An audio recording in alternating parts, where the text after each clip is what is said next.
At the office, Greg keeps making drawings instead of working.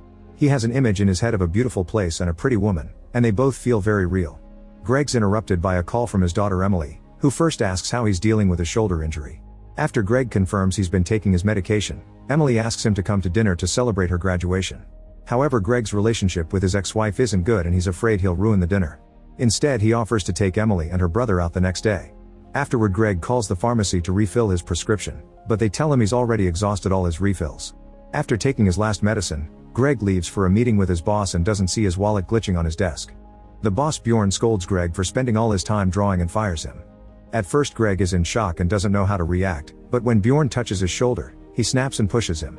Bjorn accidentally hits his head on the desk and instantly falls dead. A panicking Greg considers some options, but the bathroom is occupied and the emergency exit would trigger an alarm. He decides to hang the body on the window using the shirt sleeves and covers it with the curtain. When the secretary comes in, Greg tells her that Bjorn never showed up and leaves. At the bar, Greg asks for a strong drink and notices that Isabel is watching him. Suddenly she starts making a strange hand gesture at him and announces that he's real because he isn't affected by her powers.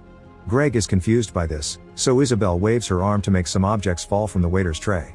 She then mentions that he needs an alibi and points at his office building, where the body can be seen in the window. Isabel says she's going to help him because she feels responsible since she created this world. But first she needs Greg to get her necklace back from her ex-boyfriend. Since her ex is real, she can't use her powers on him. Greg doesn't understand, so Isabel explains that the people in the street and the bartender aren't real. She also knows Greg's name even though he didn't introduce himself, claiming she took it from his mind. Greg goes to the bathroom and finds the ex passed out on the floor. He takes the necklace from his hand and brings it to Isabel, who tells him that it contains special yellow crystals with the power to manipulate the fake world. When she hears that the guy was unconscious, she sends Greg back to get his wallet too. Then they use the money to buy alcohol and put the crystals in it before drinking it. Now Isabel announces that Greg is free. They use the new power together and push Bjorn's body through the window, making it look like he self-deleted. Greg runs to join the terrified crowd, but Isabel drags him away to avoid suspicion. She tells him he needs to lie low, so she takes him to an electronics store to force him to sell his phone. Greg looks at a picture of his family for the last time before handing it over. On TV, they're already talking about Bjorn's death. Afterward, Isabel takes Greg to the encampment where she lives with a bunch of homeless people.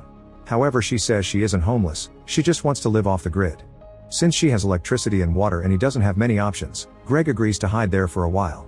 In the evening, they watch the news and learn that Bjorn's case has officially been closed as self-deletion, which means Greg is safe. He still feels guilty about the incident, so Isabel reminds him that Bjorn wasn't real. Since he's still unsure about that, she decides to teach him how to use his powers. She starts by putting a lighter in his hand and guides it to make him light some candles from afar. Greg does it successfully on his first try. Then Isabel puts the candles out with a wave of her hand and takes the lighter back. Now Greg tries with his bare hand and manages to light the candles again. During dinner, Greg shows Isabel the drawings of the fancy house and the beautiful woman. She points out that it's her, which means he's been drawing their real life outside of this world and he's her guy. They end up sharing a kiss. The next morning, Emily goes to see her brother Arthur. She wants him to help her find Greg and convince him to come to her graduation. However, Arthur refuses, saying he can't trust Greg anymore. He reminds his sister that Greg always has an injury to use as an excuse to avoid things and implies he's addicted to medicine, causing Emily to get upset and leave. Meanwhile, Isabel and Greg go rollerblading and have fun knocking people over by using their powers, even the elderly. Greg is hesitant at first, but Isabel teaches him that nothing matters because it's not real. Once everyone is down, they kiss in the middle of the ring. In the bathroom, they take more yellow crystals and end up getting naughty in a stall. On their way out, they steal clothes from the coat stand. Outside, they watch themselves getting arrested. Suddenly they're in the police cars and the people in the stolen coats are just two hobos. At the police station, they get their pictures taken, but they refuse to tell the cops their names. Soon they're released and they're still eager to have more fun. In the meantime, Emily is visiting all the local shelters to find her father.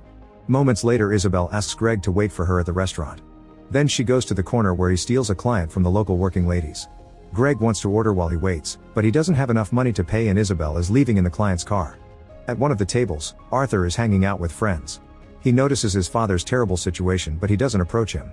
Greg waits outside for a while and an employee takes pity on him, so he gives him some expired food. At that moment, Isabel comes back and they eat together. In the evening, Isabel visits Kendo to ask him to refill her necklace with yellow crystals. Greg waits outside and is approached by a dealer, who tries to sell him some illegal substances. When Greg turns him down, the dealer shows him his rear as an insult. At the same time, Emily is searching the neighborhood because Arthur told him what he saw. Eventually she finds Greg waiting for Isabel and tries to take him with her, worried about his current state of mind. Greg asks her to wait a little more and promises he'll go to her graduation, only for Emily to reveal she graduated 2 weeks ago. It seems Greg has lost track of time, but he still refuses to leave with his daughter. Defeated, Emily gives him her phone number and begs him to call her whenever he needs. After Emily leaves, Greg looks at the paper and realizes it's a picture of her graduation.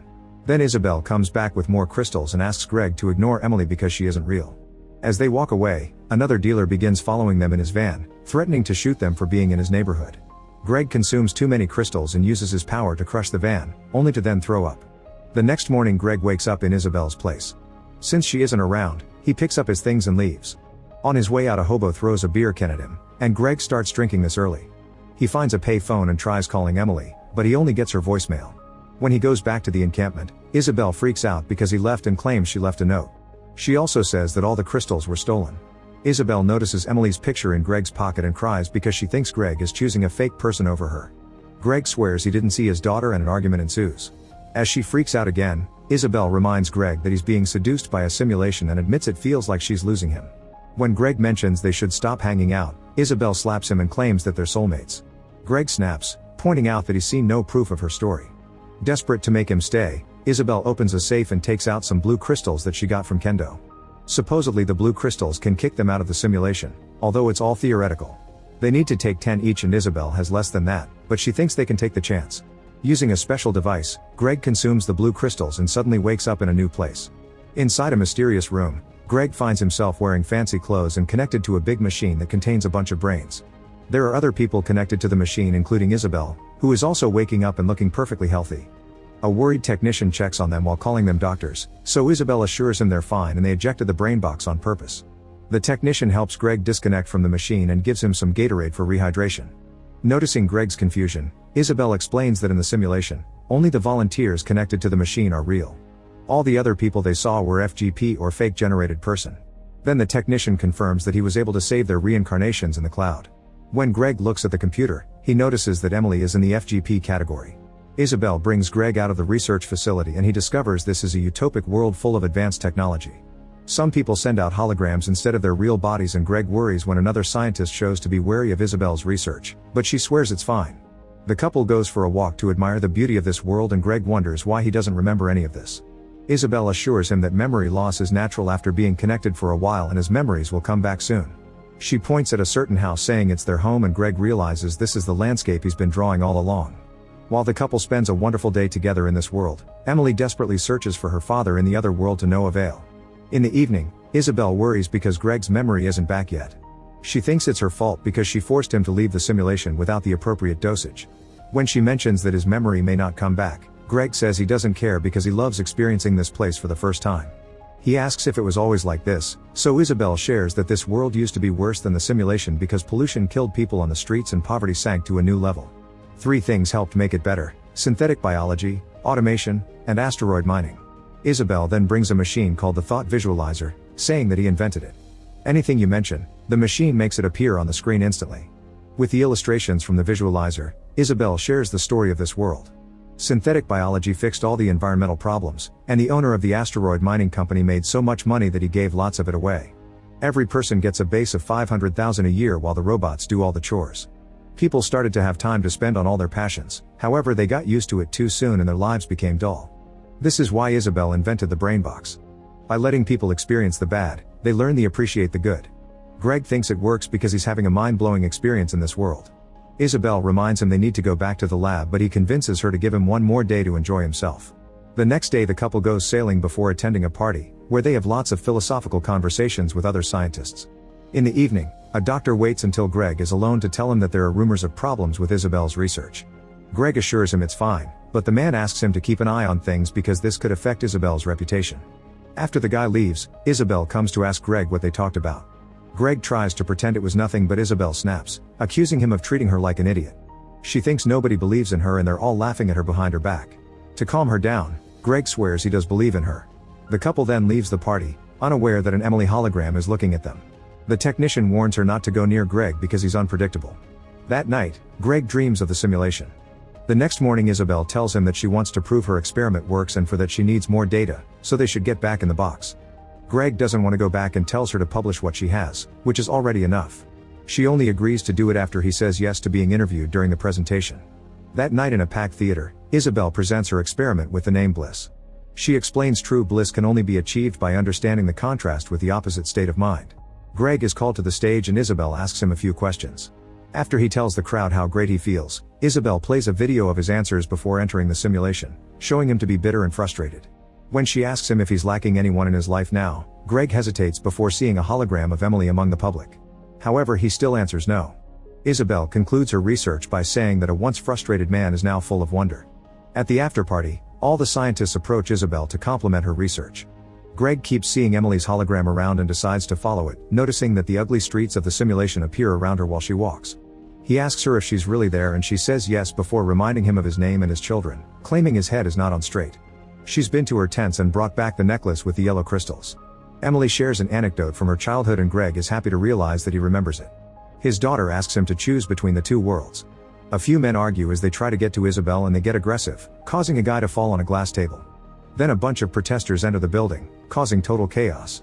The noise makes Greg turn around and Emily disappears. Seeing Isabel stuck in the crowd with no way to leave, Greg decides to take the yellow crystal and uses his power to push the people back.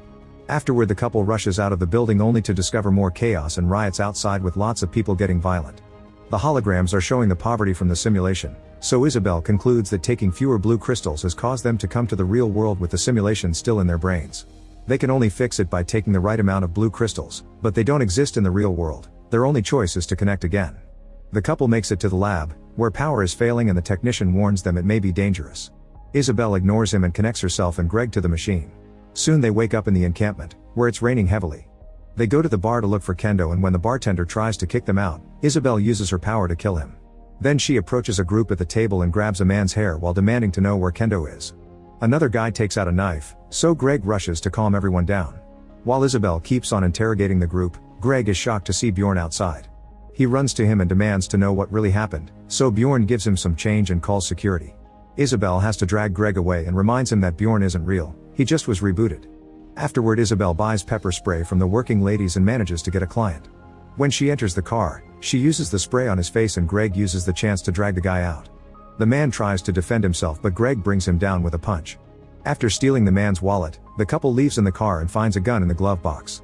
Moments later they arrive at Kendo's place and Isabel threatens to shoot him if he doesn't give them blue crystals. Kendo agrees to cooperate and reaches for his pocket, so Isabel shoots him down thinking he's going for his gun. However, he actually has crystals in his pocket. Isabel doesn't feel guilty because even though Kendo is real, this won't kill him in the real world. Greg freaks out, feeling like she's making up the rules as she goes along. Suddenly the cops burst into the building, so Greg and Isabel rush upstairs to the roof. They manage to escape by taking the fire escape and reaching the stolen car. Meanwhile, Emily goes to find Arthur to ask for his help because the police has called her with the latest news. When the couple reaches the encampment, they get the device ready, only to discover that the blue crystals aren't enough again. While the police appear on the bridge, Isabel concludes that one of them must go back and the other must be stuck there forever. Greg refuses to stay here, so she hands him the device, however he doesn't dare to leave her behind. Instead, he proposes a plan. Isabel can kill him so he'll wake up in the real world and she can join him by using the device. Isabel refuses to do so and admits she isn't sure Kendo is alive because it's the first time death has happened. As the police surround the encampment, the siblings arrive. Arthur doesn't follow Emily though, explaining he only came to support her and not their dad. Isabel has a breakdown and blames herself since she created this world, so Greg tells her that it's beautiful and he isn't leaving. Emily runs to the bridge and calls Greg, only to be dragged away by the police. Then Isabel looks at Emily's graduation picture and calls her beautiful. She kisses Greg before stepping out to distract the police while she uses the device to take the crystals. Since the cops go after her, Greg manages to sneak away from the encampment and escapes without being seen.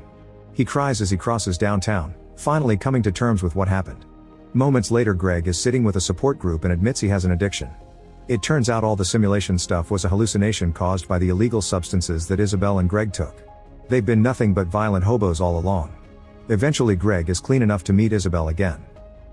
Make sure to subscribe and turn on notifications so you can watch more videos like this. Thanks for watching.